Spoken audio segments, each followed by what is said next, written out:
My favorite room that I worked on the block was the formal living room.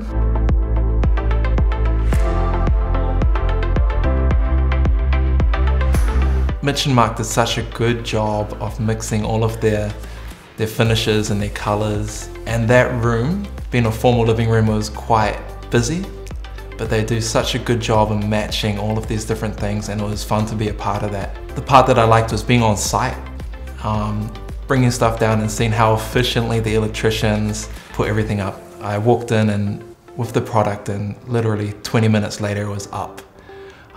He'd just hold it up and say, "Oh, would you like it here, here?" And then he'd drill a hole, wire it up, and it'd be done. So they use the Esther 10 light pendant in their formal living room. It's brass and it's got some glass shades on it, and it worked perfectly with the mid-century modern look that they were going for in there, and it really kind of paired well with the jewel tones that they had in their furniture and the rest of the room.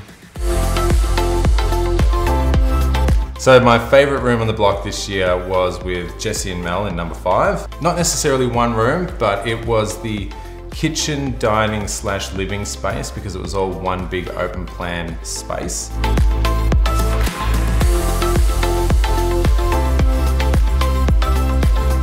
We wanted to create a really open, natural feel, and sort of a feel of natural daylight coming in, because it was downstairs. There was a big skylight above the dining space, so we couldn't actually use necessarily a decorative pendant above there.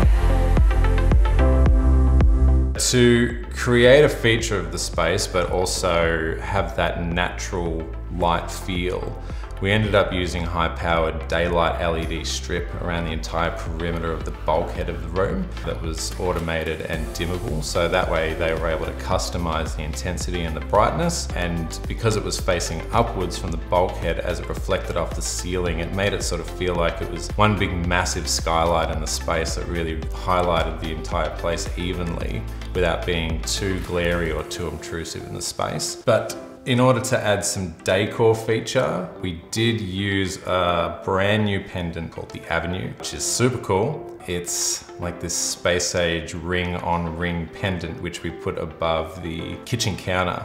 So that's the only decorative pendant in the space. Because it is the only one, it stands out just amazingly. And it's really, really a big showcase piece in the entire area. So my favourite room that I got to work on with Deb and Andy was the formal lounge.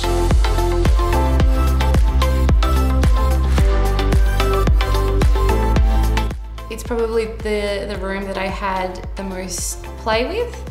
So I got to come in and with a couple of different pendants and basically work with them on positioning. Originally we had chosen to do the Makani, but last minute they changed their minds to bring in the Phoenixes. Because the room was so big, we did play around with doing 2 Phoenixes. We decided to use the Phoenix squats, and they were in the brass color because they were looking to really warm up the space, and this space actually was a lot different to the rest of the house. With previous weeks' feedbacks, they decided to sort of make it a little bit more edgy, a little bit more St Kilda and less kind of coastal Byron-y. And with that, I went on site and we got to hold up the 2 pendants and had the guys that were on site actually hold it up on the ladder so we could physically see where they were sitting. We used the smaller and the bigger light Phoenix.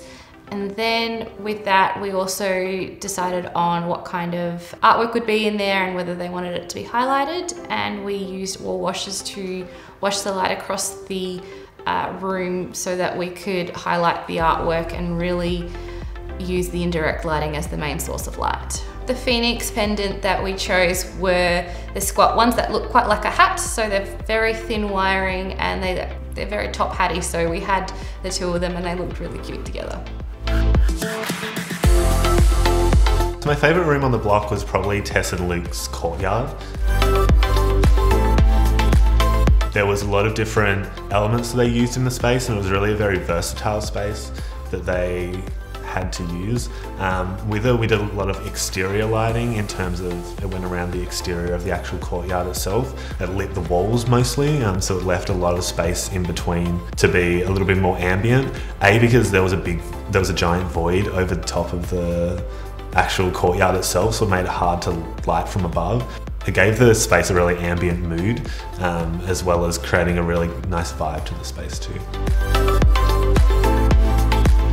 And in that space, we used a lot of the marine grade up and downs. They light up the wall and down the wall.